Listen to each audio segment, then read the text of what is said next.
High friends, welcome back to my channel. আশা করি তোমরা সবাই ভালো আছো। আমি একদম ভালো নেই। গলার অবস্থা চূড়ান্ত খারাপ, চূড়ান্ত। গলা থেকে আওয়াজই বেরোতে চাইছে না, কিন্তু ভিডিও স্কিপ করে যাব, একটা দিন নষ্ট হবে। তাই ভাবলাম এইভাবেই একটা ভিডিও করি। তো যাই হোক, আমার কথা বাদ দাও, মূল টপিক্সে ঢুকে যাই।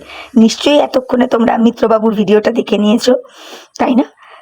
খুব ভালো লাগলো, সিরিয়াসলি। কি দেখে ভালো লাগলো বলো তো? ওনার এই যে কাজকর্ম উনি করছেন ওনার বাড়িতে, এগুলো দেখে ভীষণ ভালো লাগলো। তো প্রথমেই ওনার ভিডিওতে দেখতে পেলাম যে সকালবেলা উনি ওনার মাকে বেশ সুন্দর কাজে কর্মে হেল্প করছিলেন। নারকেল কুড়িয়ে দিলেন, কিন্তু নারকেল কোড়াটা দেখে, ওনার হাত চালানো দেখে মনে হলো যে ওই অল্প একটুই উনি কুড়িয়েছেন, বাকি নারকেলটা ওনার মাই কুড়িয়ে নিয়েছে হয়তো। তো যাই হোক, চেষ্টা তো করছেন, সেটা সেইভাবেই তো মানুষ করতে করতে শিখে যায়, কি বলো? আর তারপরে দেখলাম মাসিমাও খুব সুন্দর করে রান্নাগুলো করছিলেন, মটর শাক চিংড়ি মাছ দিয়ে। এই রেসিপিটা আমিও এই মাসিমার থেকেই আজকেই ফার্স্ট টাইম শুনলাম। যাক, বেশ ভালো লাগলো। এরপরে দেখলাম আমাদের ছোট্ট সোনা বাবাটা কি সুন্দর টোটো করে দাদুর সাথে স্কুল চলে গেল। তারপরে স্কুল থেকে ফিরে এসে তার ঠাকুমা তাকে বলল যে দিদি এসছে, তো সেইখানেও সে ছুটতে চলে গেল দিদির সাথে দেখা করতে। তবে এই ক্ষেত্রে একটা ভালো পরামর্শ বেশ ঠাকুমা আর মিত্রবাবু মিলে ওনার ছেলেকে দিচ্ছিলেন, যে না, তোমার কাছে অনেকগুলো ক্যাডবেরি আছে, যাও দিদিকেও দিয়ে এসো। তো দেখলাম আমাদের পুচকু সোনা খুব সুন্দর করে ক্যাডবেরি তার দিদিকেও দিয়ে এলো। তো এইগুলো দেখে ভালোই লাগছিল।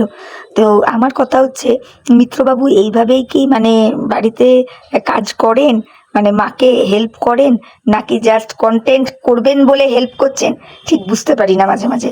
কিন্তু যদি উনি ওনার মাকে হেল্প করবেন এই মানসিকতা নিয়ে যদি করে থাকেন কাজগুলো, তাহলে ভীষণ ভালো, ভীষণ ভালো। আমি আমার আগের ভিডিওতেও বলেছি, যখন যেটুকু ওনার ভালো দেখবো ডেফিনেটলি বলবো, কেন বলবো না?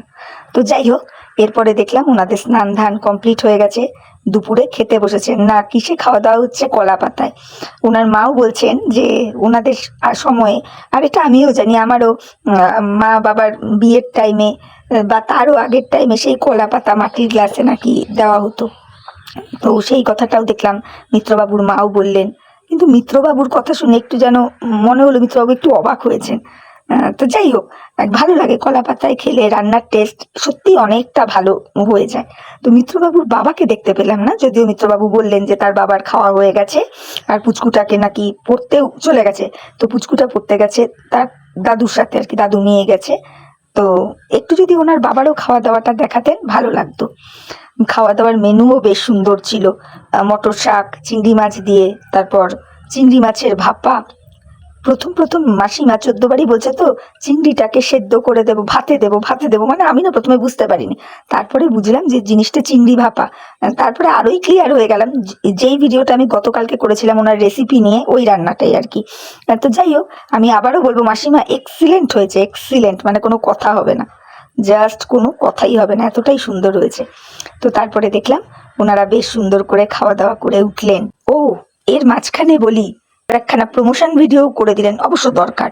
উনি আজকে যেই সাবজেক্টটা নিয়ে আর কি প্রমোশন ভিডিওটা করেছিলেন, যে ময়শ্চারাইজার তারপর সিরাম, সত্যি দরকার দরকার। উনি প্রমোশনও যেমন করেছেন, উনি যেভাবে নিজেকে গ্লো করে রাখতে চাইছেন, ওনার নিজের জন্য এই প্রোডাক্টগুলো ভীষণ জরুরি দরকার। কিন্তু কি বলো বন্ধুরা, আমাদের মিত্রবাবু এখন কত সুন্দর ফিটফাট ফুলবাবুটি হয়ে থাকে না বলো তো? আর ওনার এইসব ফিটফাটের সাথে চুলে পাইট করা তো ফ্রি। তো সেইভাবে যদি গাল স্কিন আরও যদি সুন্দর রাখতে পারে, ওনাকে আর কে পায়, কে পায়, এই হলো ব্যাপার। তো যাই হোক, তারপরে দেখলাম সুন্দর মিত্রবাবু ছাদে গিয়েছেন, আমাদের ছোট্ট সোনা বাবাটাও ছাদে গেছে। গিয়ে বাবা ছেলের যে ভালোবাসাটা যেটা আমরা দেখলাম, মানে অদ্ভুত ভালো লাগছিল, কত আদর করছিল বাচ্চাটাকে মিত্রবাবু। এই জিনিসটা অন ক্যামেরাতে না করে যদি অফ ক্যামেরাতে করতেন, মনে হয় সেটা বেশি রিয়ালিস্টিক হতো, বেশি রিয়াল মনে হতো। নাইবা দর্শকদের দেখালেন, এই কথাটা আমি মিত্রবাবুকে বললাম, মানে বাবা ছেলের এই ভালোবাসার বন্ডিংটা প্রত্যেকটা পদে পদে ক্যামেরার সামনে এনে দেখাতে হবে, এর মতো কোনো মানে নেই, তাই না? তখনই মনে হয় কি যে ক্যামেরা করছেন বলে মনে হয় আপনি আপনার ছেলেকে ওইভাবে ভালোবাসছেন, আদর করছেন, দেখাচ্ছেন। তো যাই হোক, সেটা বড় বিষয় নয়। বড় কথা হচ্ছে ভীষণ ভালো লাগছিল আপনার আর আপনার ছেলের বন্ডিংটা দেখে। কত আদো আদো গলায় কি সুন্দর করে ছোট্ট পুচকু সোনাটা বলছিল, তুমি আমার বাবা, আমি তোমার বাবা, তাই না? আর আপনিও পুচকুটাকে বলছিলেন যে তুমি তো এখনো বড় হওনি, বড় হয়ে গেলে কি কেউ কোলে ওঠে? আর পুচকুটা কত সুন্দর করে বলে গেল, না না আমি বড় হয়ে গেছি, বড় হয়ে গেছি। এই যে বাবা ছেলের মানে আপনার এবং আপনার ছেলের এই যে বন্ডিংটা সব সময় ক্যামেরায় দেখাবেন না, তখনই না মনে হয় কি কন্টেন্টের জন্য দেখাচ্ছেন। এটা কিন্তু রাগ করবেন না, আমি একদম ক্লিয়ার কাট বলছি, রাগ করবেন না কথাটা শুনে। এ, প্রথম কথা, পুচকুটাকে দেখান আপনি আপনার ভিডিওতে, এটার মানে আমার বলার অপেক্ষা রাখেন, এটা সবাই জানে। হ্যাঁ, যে আপনার ভিডিওর একটা বিরাট মানে অংশ জুড়ে আপনার বাচ্চাটা থাকে। সে আপনার বাচ্চা ক্যামেরা ফ্রেন্ডলি হোক না হোক, আপনার বাচ্চার মুড আসুক ক্যামেরার দিকে না আসুক, আপনি করবেনই, সেটা তো আলাদা ব্যাপার। কিন্তু এই যে ভালোবাসাগুলো দেখান না, মাঝে মাঝে একটু অতিরিক্ত মনে হয়, যে ক্যামেরা করছেন বলে মনে হয় দেখাচ্ছেন। জানি যে আপনি সত্যিকারেরই তাকে ভালোবাসা দিচ্ছেন, আপনি তো বাবা, আপনি তো বাবা, কেন দেবেন না? অবশ্যই দেবেন। কিন্তু এটা মনে হয়, এটা দেখার দিক দিয়ে মনে হয়, তাই বলছি। এবার দেখুন, আমি একা দেখে রিয়েল জিনিসটা ভাবলাম যে না, আপনি আপনার ছেলেকে ভালোবাসছেন, আদর করছেন, সেটা তুলে ধরছেন। আরো 10টা মানুষে যে সেরকমই ভাববে সেটা নাও হতে পারে, তাদের এমনটাও মনে হতে পারে যে ওই তো ক্যামেরা করছে বলে এই জিনিসগুলো দেখাচ্ছে। কি আমি ভুল বললাম কিছু মিত্রবাবু? একটু চিন্তা করে দেখবেন। তারপরে দেখুন, আপনার ছেলে কত সুন্দর আপনাকে পটাতে শিখে গেছে বলুন তো। যখন আপনি দুপুরবেলা খাচ্ছিলেন, মোবাইলটা নেওয়ার জন্য বারবার করে বলছিল, তুমি তো আমার ভালো বাবা, তুমি তো আমার ভালো বাবা। আর ততবার আপনি বলে যাচ্ছিলেন, না না আমি খুব খারাপ বাবা, খুব খারাপ বাবা। কেন এসব বলেন, কেন বলেন বলুন তো? কত মিষ্টি করে আদো আদো স্বরে বলছিল। এভাবে বলবেন না, বাচ্চা মানুষ তো, ওর মনে এগুলো এফেক্ট পড়তে পারে আর কি। তারপরে তো আপনি নিজেই বললেন যে এত পটাতে হবে না, বাচ্চারা এরকম করে, জানেন তো, এরকম করে। তো যাই হোক, এরপরে দেখলাম মিত্রবাবু এবং তার বাবা বেরিয়ে গেলেন কিছু কেনাকাটা করতে। প্রথমে বাতকুল্লা গেলেন, তারপরে উনি যেতে যেতে বলছেন ওখানে যদি তেমন জিনিসপত্র কিছু না পান তাহলে নাকি কৃষ্ণনগর যাবেন। বাবা, বেশ কথা। তো কি কিনতে গিয়েছিলেন? দেখলাম বেশ কটা শাড়ি ফাড়ি কিনলো। আর মিত্রবাবু বলছেন এগুলো কেন কেনা হলো, সেগুলো সারপ্রাইজ থাকবে।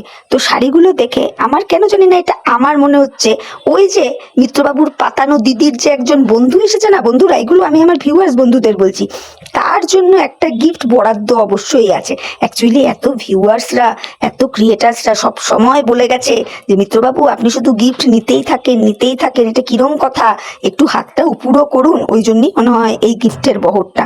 তো একটা শাড়ি মনে হচ্ছে ওই দিদির নামেই কেনা হয়েছে, এটা আমার ধারণা। এবার আরেকটা শাড়ি দেখতে হবে, সেটা কি ওনার পাতানো দিদি পায় নাকি অন্য কেউ। তো যাই হোক, তারপরে দেখলাম ওনারা বেশ চপ কিনলেন, তারপর ডিমের চপ আর হচ্ছে ভেজিটেবল চপ, এটাই তো কিনলেন, কিনে খেলেন। এখন কিন্তু মেসোমশাই ভালোই খাচ্ছেন বাইরে গিয়ে ডিমের চপ, তারপর ভেজিটেবল চপ। মেসোমশাইকে আগে এতটা দেখতাম না এগুলো খেতে। তো তারপরে যাই হোক, দেখলাম ওনারা বাড়ি ফিরে এলেন। বাড়ি ফিরে এসে এবার মাসিমাকে মিত্রবাবু দেখাতে বসেছেন শাড়ি ফাড়িগুলো কেমন হয়েছে না হয়েছে। তো মাসিমা সবটা দেখে কমপ্লিমেন্ট দিচ্ছেন যে বাহ ভালো হয়েছে। তারপরে এক জায়গায় মিত্রবাবু বলছেন যে ওনারা নাকি বেশি একটা বলে তেলে ভাজা খান না, কিন্তু বন্ধুরা আমরা তো দেখতে পাই ওনারা তো যখন তখন খান। এটা এই যে কয়েকদিন আগে যে দেখলাম ওনারা বাইরে থেকে সেই হটডগ, তারপরে কি বলে পনির দিয়ে পনির পিৎজা নাকি একটা কিনে এনেছিল। তো ওনারাও তো খান, ওনারাও খান, বাইরের জিনিস খান। তো মিত্রবাবু বারবার বলছেন ওনারা বাইরের জিনিস খান না, তেলে ভাজা জিনিস খাওয়াটা উচিতও নয়, মানে একটু জ্ঞান দিলেন, কিন্তু ওনারাও খান, ওনারাও খান। তো এই ছিল আজকে ওনাদের ব্লগে, মানে মিত্রবাবুর ব্লগে। ওভারঅল লাস্টে একটা কথা বলবো, মেসোমশাইয়ের চয়েস আছে, মানতে হবে। খুব সুন্দর শাড়িগুলো কিনেছে, I think Bangalore silk, blouse পিসও আছে। মিত্রবাবু বলছিলেন ওনার মাকে যে দুটো শাড়ি এক রকমের দেখতে, শুধু কালারটা আলাদা। তবে বন্ধুরা তোমাদের কি মনে হচ্ছে এর মধ্যে একটা শাড়ি কে পেতে পারে? আমার তো মনে হচ্ছে একটা শাড়ি মিত্রবাবুর পাতানো দিদির বাড়িতে যে বন্ধুটি এসেছে, পাতানো দিদির আর কি, ওনার জন্য একটা কনফার্ম, আমার এটা মনে হচ্ছে। তোমাদের কি মনে হচ্ছে প্লিজ একটু জানিও তো। তো এই ছিল আজকে মিত্রবাবুর ব্লগ ভিডিওতে। তো দেখে মনে হলো এই কটা কথা বলি, সেই জন্য বললাম। আর আবারও বলছি, খুব সুন্দর প্রচেষ্টা করেছেন আপনি। মাকে হেল্প করছিলেন যখন নারকেল কেটে দিলেন, তারপর নারকেল কুড়িয়ে দিচ্ছিলেন। জানি হয়তো ভিডিও করার জন্য একটুখানি নারকেল কুড়িয়ে হয়তো বাকি কাজটা মাসিমাই করে নিয়েছে, বোঝা যায়, হাতের কাজ দেখলে পরে বোঝা যায়। তো এইভাবে চেষ্টা করতে থাকুন, রোজের রোজ মাকে হেল্প করুন, দেখবেন একদিন না একদিন আপনিও ঠিক সব কাজ শিখে যাবেন। বুঝতে পেরেছেন? তো ঠিক আছে, চলো বন্ধুরা, ভিডিওটা আর বড় করছি না, ভিডিওটা এখানেই রাখছি। গলার অবস্থা তো ভীষণ খারাপ, যার জন্য এইভাবে মানে মুখ না দেখেই ভিডিও করলাম। তোমরা প্লিজ নো স্কিপ করে দেখো, আর ভিডিও দেখে ভালো লাগলে অবশ্যই লাইক কমেন্ট শেয়ার আর সাবস্ক্রাইব করে আমার চ্যানেলের পাশে থেকো। তাহলে আজকের মতো বিদায় নিচ্ছি, নতুন একটা ভিডিওর সাথে আবার দেখা হয়ে যাবে। প্রত্যেকে ভালো থেকো, tata, bye, love you all.